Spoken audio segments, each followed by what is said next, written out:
Good morning.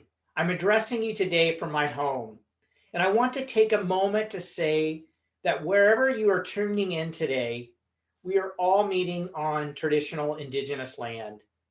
The land where I live is the treaty lands of the Mississauga of the Credit First Nation and is covered under Treaty 13, the Between the Lakes Purchase. I want to reaffirm the Green Party's commitment to the truth and reconciliation process. I've learned so much about stewardship, protecting the land and water that sustains us from Indigenous people, and I'm grateful for these teachings. I want to thank all local elected officials and municipal staff for the vital role you play as stewards of your community. It's an honor to be here with you again this year, albeit virtually. I've learned so much from the conversations we have at ROMA, and I especially miss the informal meetings in the hallways. But I do want to thank everyone who took the time to meet with me virtually and to let you know that Greens will continue to be a strong voice for local democracy at Queen's Park. I know the past year has been a challenge for all of you. COVID has affected all of us, and I want to thank every municipal leader for the vital work you have done to help your communities navigate the pandemic. Working together across party lines and across all levels of government have helped deal with this crisis. The COVID response has reaffirmed our shared humanity and highlighted the importance of caring communities. The pandemic has also exposed huge gaps in how we care for each other, and we must do better. We owe it to our elders, especially those in long-term care homes who are facing a humanitarian crisis.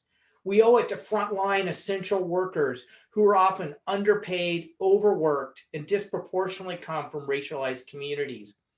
We owe it to lockdown small businesses who create jobs and play such a vital role in our communities and neighborhoods. We owe it to people who are struggling to keep a roof over their head when they are told to stay home. The measure of any society is how it treats the most vulnerable. And this public health crisis has shown us how dependent we truly are on the lowest paid workers who care for our elders and children, who stock and deliver groceries, who pick, pack, and process food. It is clear by outbreaks in low-wage workplaces that we need a strategy for safer workplaces, including paid sick days, rapid testing, better inspections, and working conditions if we are going to get through this pandemic. We need more staff in long-term care. And I'm asking the Premier, pleading with the Premier to pick up the phone and call in the military to protect our elders in long-term care. We need more support for small businesses, and we must make sure municipalities have the funding you need to deliver the services your residents depend upon. The vaccines offer hope, but we must do more now to safely guide Ontarians to the light at the end of the tunnel. And as we make our way down the tunnel, we have a responsibility to learn from this public health crisis and build back smarter. If there's one thing anyone has learned from this pandemic, it's that health must be a top priority. And Greens will fight for policies that support our physical health, our mental health, the health of our environment, our economy, and our communities. That's why the Green Party is pushing for a greener and more caring recovery for Ontario. Let there be no doubt that we will build back from COVID-19. The question is how. The Premier has shown that he wants to build back recklessly by dismantling environmental protections put in place over the last 75 years. The very laws that protect people, communities, and the places we love. Greens say we must build back smarter because the decisions that governments make today will impact how we live for generations to come. And we have to begin by caring for each other. That care starts in our communities. in our homes and neighborhoods. It starts with a commitment that housing is a human right and broadband internet is an essential service. It's very difficult to stay home during a lockdown when you have no place to call home. It's difficult to learn or work online if you don't have access to reliable internet. The bottom line is that everyone in Ontario deserves an affordable place to call home in connected communities. Greens are committed to creating more housing supply for elders wanting to downsize and young families wanting to upsize without paving over precious farmland and green space. Instead of more highways and parking lots, let's build community-focused living that protects the places we love. Let's empower people to work from home and encourage young families to stay in rural communities by building broadband in all corners of the province. Let's be more self-sufficient by doing more to support local food and farmers, helping them get more Ontario fruits and vegetables in our stores and on our plates, more healthy local food in our schools, long-term care homes and hospitals. Let's permanently protect prime farmland, because a country that cannot feed itself is just as vulnerable as a country that cannot defend itself. Let's protect our farms and communities from flooding by preserving wetlands and strengthening conservation authorities, not attacking them. I want to say thank you to the OFA, community groups, and municipalities who spoke out against the Ford government's reckless and irresponsible attack on CAs. And I promise you that Greens will continue to do everything we can to reverse Schedule 6. Our drinking water, our farmland, our homes and communities are too precious to be put at risk by the Premier's attack on environmental protections. Our rural communities need better access to healthcare and hospitals, childcare, transit, mental health, and autism services. We need a provincial government that can be both fiscally responsible and willing to make the necessary investments for our communities to thrive. If we are going to get out of the financial hole that COVID has created, we must build back smarter. We need a new normal that puts people and planet first. We must invest in emerging markets and understand that climate action is job action. The writing's on the wall, whether it's big banks divesting from fossil fuels, car companies going electric, global investment dollars flowing into renewable energy. We have an economic imperative to make Ontario a global leader in the green economy. Our prosperity depends on it.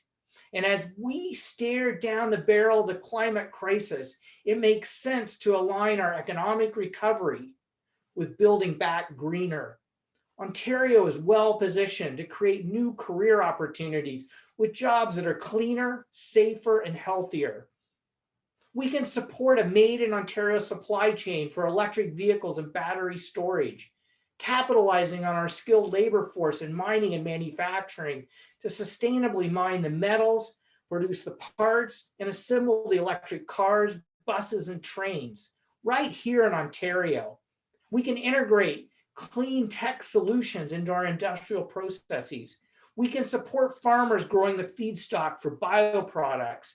And we can put thousands of construction and tradespeople to work, making our buildings more energy efficient, saving people and businesses money by saving energy. But let's be clear. A green economy is not one just powered by the wind and sun. It's powered by people who take care of one another. So that's why we need to implement a guaranteed livable income. That's why we need to dismantle systemic racism, to provide better mental health supports, to invest in people-centered communities, and to pay the people who care for our elders and our children living wages. The province has some tough decisions ahead as we begin to think about recovery. But one thing is clear. There will be no recovery if the province doesn't support municipalities. Throughout this pandemic, municipal leaders have worked hand in hand with their local public health units. They have had to adapt overnight to an unprecedented health crisis. and then help their residents navigate these dangerous waters. Municipalities need the province to support them on the road to recovery, and the cost cannot be downloaded onto the backs of property taxpayers. We need creative solutions, and we need to work together. This past year may have been one of the hardest ones ever for Ontarians, but we have shown a spirit of community and a compassion for each other. We will bounce back, and we will do it together because Ontarians are resilient. Greens firmly believe that Ontario's best days are in front of us, not behind us.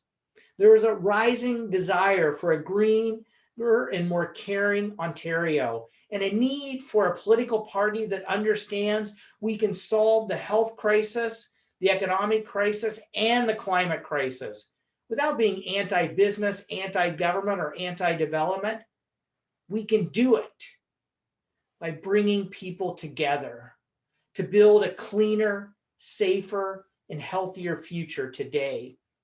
That's what Greens are fighting for at Queen's Park, and I invite you to join our movement, to work with us, to bring your voice to Queen's Park, to ensure your residents get the support they need to thrive.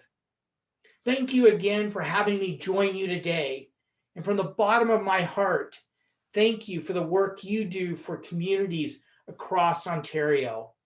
Please stay safe, stay healthy, and I hope next year we can all see each other in person again. Thank you. Be well.